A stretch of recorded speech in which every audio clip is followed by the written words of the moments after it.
Welcome to the Money Watch Show. It's Tuesday, May 28th, and we are here trying to help you make solid, good, less bad financial decisions. If you've got something going on in your real life and you need some assistance, some coaching, some nudging, Mark and I are both certified financial planners, and we would be happy to help you out. Mark is Mark Talercio. Hello, Mark. Hello, Jill. Happy last week of May. Yes. Today's my uncle's birthday, so happy birthday, Uncle Lou. And you know what? It would have been, is that right? Let me think about this. No, I guess my father would have been turning 87. I think my father would have been a very bad old man. He really loved his physical body. And I know he died too soon, but I always think I don't think Albie would have been a happy older guy. You know, some people are sort of jolly and old. I think he would have been cranky. Is your father aging gracefully, Mark? Yeah, I would say so. Yeah, he's still in pretty good shape, still very active, still, mows his own lawn and handles his garden and all that stuff. Yeah. Well, that's where you get it from, huh? Oh, yeah, 100%. Okay. Well, my father never mowed a lawn. My father, I was just telling my friend that my father never did anything ever in the house. Ever. Ever. So there, you have that. So a couple of community-related things I wanted to bring you up to speed on. Okay. Remember, I think it was this show. I lose track of which calls we do on which show. Okay. But remember we spoke to that woman from Texas, Taylor, who was getting married for immigration purposes. Yes. And had a zillion different properties. Oh, yes. We had a lot of feedback on that episode. And Tell me. Without a doubt, 100% of the comments, everyone believes she is no doubt being scammed. Really? No doubt. Everyone says she's being scammed. Yeah. Okay. I know that was a weird one because she's like, oh, we're getting married for immigration. Oh, he has a business. Guys, we got to be a little bit more skeptical in our lives. We just have to be. Okay. All right. What else you got? The second thing, remember we had the quick discussion about whether or not it's worth flying Theo in business class? Yes. Okay. So this is, if you missed this episode, Mark was talking, we had this conversation about it's a long ride to go certain places. Theo is little. Mark and his wife are both short. Business class versus coach. What does the community say? I would say 99% of the feedback was, yes, if you can do it, do it. However, I wanted to read this one email from Tracy. Okay. Who says, regarding Mark taking Theo into business class, I vote no. Oh. This ruins the experience for everyone else. No matter how perfect the child is, any kid under 8 should not be in business class. To which I responded and never got a response. I said, regardless if it's my child or another child, if the child is well-behaved, how does that have a negative impact on anybody else? That's a good question. I mean, if the kid is I will say I'm a pain in the ass because I walk into that. First of all, I walk into the cabin and I eyeball it. And when I see a little kid, I do get a little anxious. But now that we have noise canceling headphones, it's not so bad. And sometimes I feel like the adults are much worse, sort of more poorly behaved than any kid. Wow. I was with these guys coming home from Cape Town, and this group of guys that clearly had all been on their little guy boondoggle, they were such ass clowns. They were awful. And so much so that the flight attendant had to tell them to shut up, essentially. I didn't even complain, which is shocking because Jackie put her hand on my hand and said, please don't say anything. Well, that's why that's the thing I don't understand about this. No, if the kid is well behaved, well, what does it matter? It has no impact. It has no impact. And also, I think, again, noise canceling headphones can solve for many, many issues. In fact, when we just flew back from Heathrow a few weeks ago, when we landed in New York, the woman who was sitting next to us kind of pulled me aside because I just got to say, I cannot believe how well behaved he was. Yeah, because he's a good boy, even though he hasn't seen a Broadway show yet. But he will be well behaved in his Broadway show because we're going to teach him very well. All right, Mark, this is all exciting and interesting, and I'm so glad that you shared the community feedback. I hope Taylor gets this. I don't know. Yeah, as I was reading those emails, I'm thinking, you know what? These people might be right. I know. Like I sort of was more like, oh, make sure you have all your documents. Or I remember I said to her, are you sure? Like she has an obligation that is on behalf of the company, but it's only her obligation. And I was like, I want that company to make sure. She's like, oh no, we're making enough money. I don't know. It just felt like icky, but maybe it's true love. I'm going to allow for that, but always be a little skeptical. Okay, today we're going to talk to someone who I don't think has to be skeptical. It is Ron, who is on the line from Kansas City. Hello, Ron. How are you? Good morning, Jill and Mark. It's a pleasure being here. Great to be with you. Tell us what is going on. Well, I'm about 2 years from retirement at 70. My wife and I moved from Dallas to Kansas City about 24 months ago to prepare for retirement. And I'm just looking for some validation that we're on track. I haven't jettisoned my prior financial planner. I took over our investments back in 2018 and have managed them since then, as well as our retirement planning. Wait a second. Why did you fire the dude in 2018?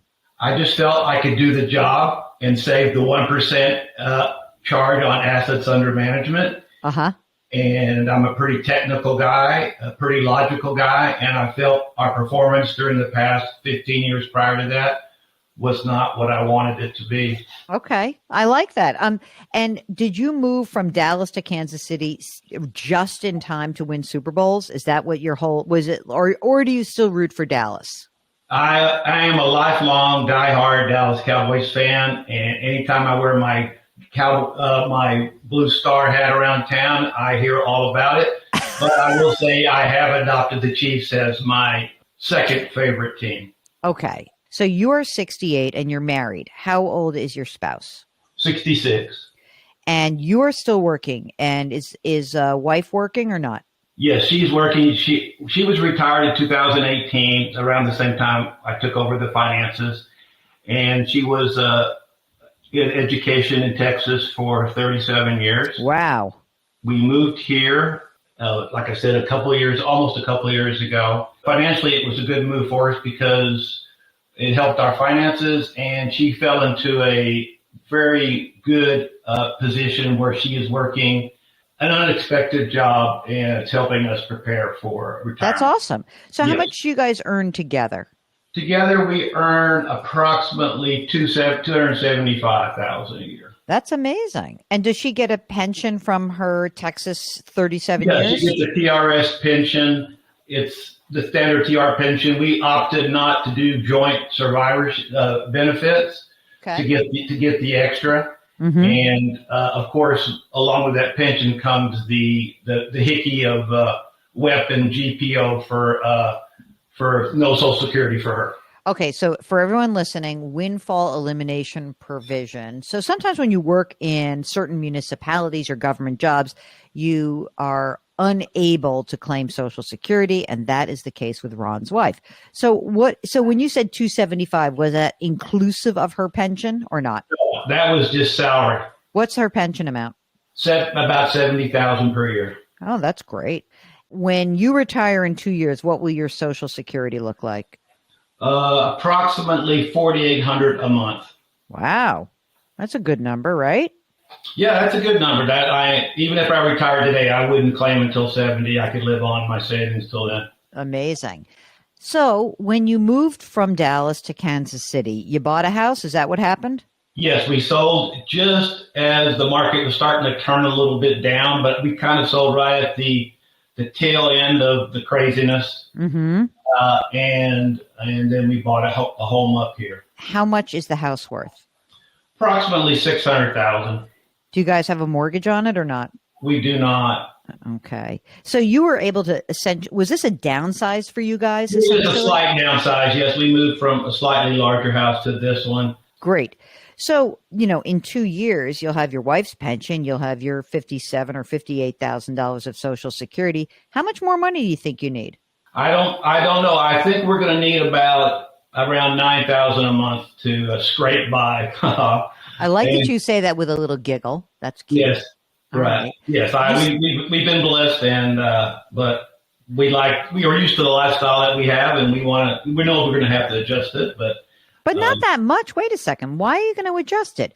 You got 70 and 57. And yeah, I mean, it's taxable, but like there's not that much.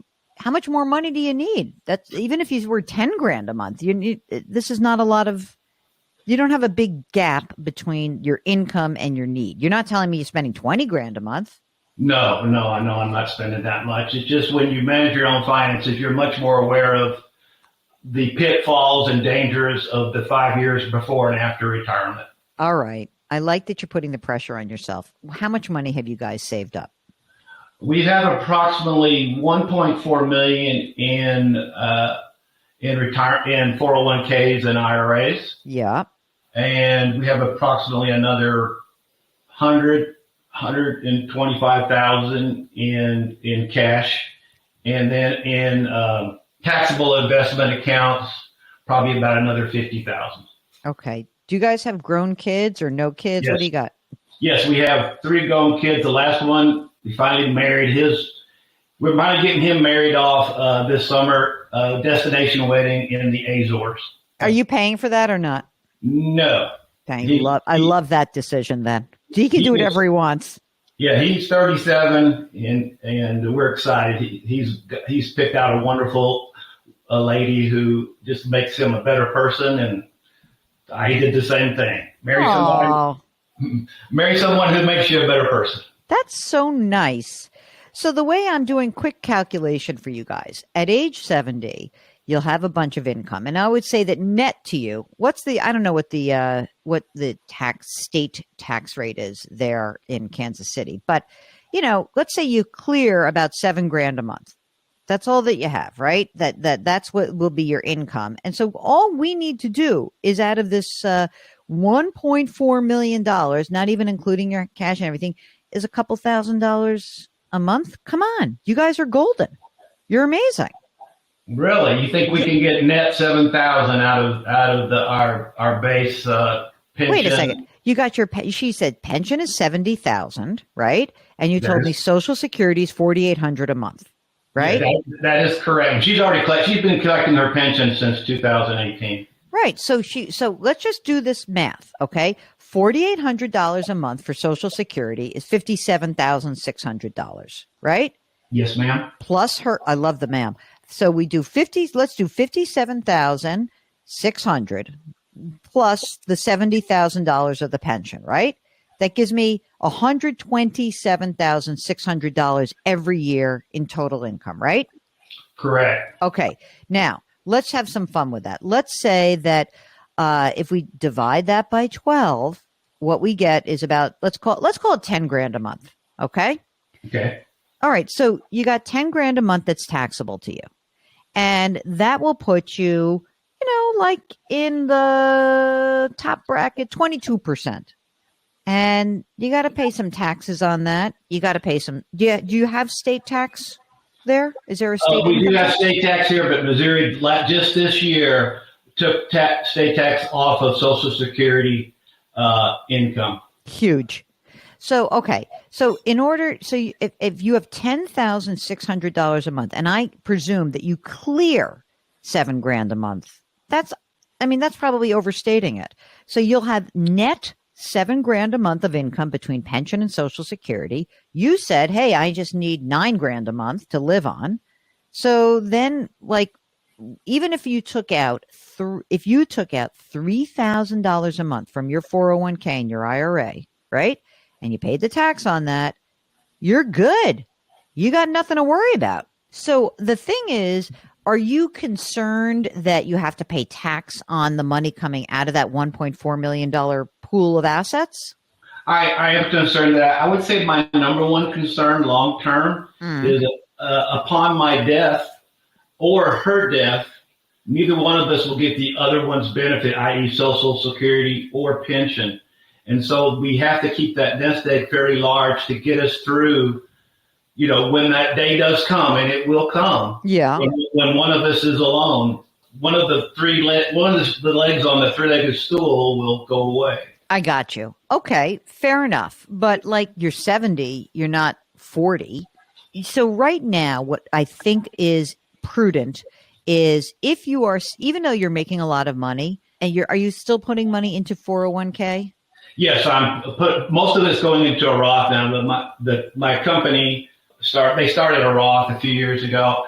One regret I have long term is I didn't put more money into a Roth account and into after tax accounts. Mm-hmm. I feel like a lot of my retirement is tied up in pre tax accounts. I wish I had less. Wish I had more money on the other side of that coin. Okay. But yes, we continue to sock away at a rate of about 20%. Wow. And we all, and almost all that is going to the Roth. We also are socking away probably about another six to 8,000 a month. I'd like to have 2 or 3 years of cash available to ride me through any downturn in the market, so I'm not forced to sell equities and other investments to live on.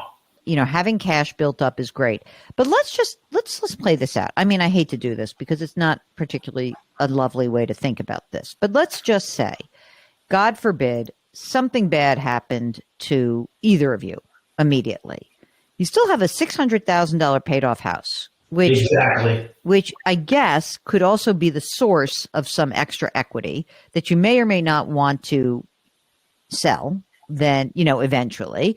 I guess the other piece is that if you can try to, in the early stages, in the early 70s where you're retired, if you can try to keep the expenses a little bit lower in those first couple of years to just see how things go. But, I don't know, like you are where you are. It's not like it seems like a bad situation. I think you're going to be fine. Are you feeling like you cannot retire in 2 years? No, I'm retiring in 2 years, come hell or high water. Yes, baby. I've come close to pulling the trigger a couple of times. I'm not going to go past that. And I'm in a job that the stress is high, but I love the work. I write software, and I work out of my home. So, and I've done that for almost 3 decades. That's awesome. I mean, I guess the other thing is that if you have that kind of like, you're a technical guy, if you felt like you wanted to do some part-time work or she wanted to keep doing something a little bit on this, like a side hustle thing, just in the first couple of years as you kind of get an off-ramp for retirement, then maybe that'll make you feel, maybe that'll be good, maybe it won't be good, but I'm not really that worried about this. I don't know. I wouldn't stress. I think if come hell or high water, you want to retire, you're socking your money away, you build up your cash, you build up the taxable investment. And, when you retire, what's going to be interesting is to see really where the expenses come down and how you're feeling.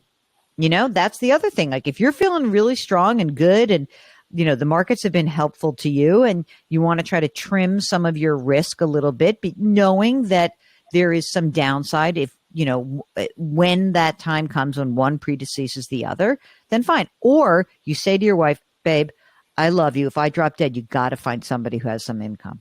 You got to replace my income. Can you do that? Right. Yeah. And vice versa. But I think you're good. I do. I presume just because sounds like a very detail oriented person, you've got your estate documents done. Absolutely. Everything's all shipshape as far as that. And one other thing I think it's important to mention, we don't have any plans to leave a legacy behind. In an ideal world, we would spend our last dollar the day the last one of us passes on. I like that. The old die with zero. Okay. Exactly. And the kids know that. So. If there's anything left over, they can have it, but we're going to work hard for that not to happen. Not really. I love it. All right, Ron from Kansas City, be careful wearing your Cowboys star around. We don't want to read about you in the paper. And let us know how things go. It sounds like a great plan. Congratulations on successfully managing this. It sounds like you're doing a brilliant job. So we wish you the best of luck. We think you're good. So if you need anything between now and then, give us a holler. And if for everybody listening, as you are contemplating your next chapter, we are here to help. Mark and I would love to hear from you. Just go to JillOnMoney.com. click the Contact Us button, and you complete the form. Give us a note, and that's your email. And if you'd like to join us live, Mark does everything else. It's so exciting because we got so much stuff on the website. You can sign up for the free weekly newsletter, and you can subscribe to our service, Jill on Money Live, where you have access to quarterly live webinars and bonus video content. Want to check out our YouTube show, which is called Jill on Money, powered by The Compound. We love to post stuff there every weekend. And want to remind you that Mark Tulare is the co-host, executive producer, and king of all things web at Jill on Money Land. We are distributed by Paramount Global. We drop our episodes on Tuesdays and Thursdays. Please leave us a rating and review wherever you listen. And of course, put your hands metaphorically on someone's back. Someone needs a little pat on the back, a little boost, okay? Change your work, change your wealth, change your life. Thank you for listening. We'll talk to you on Thursday.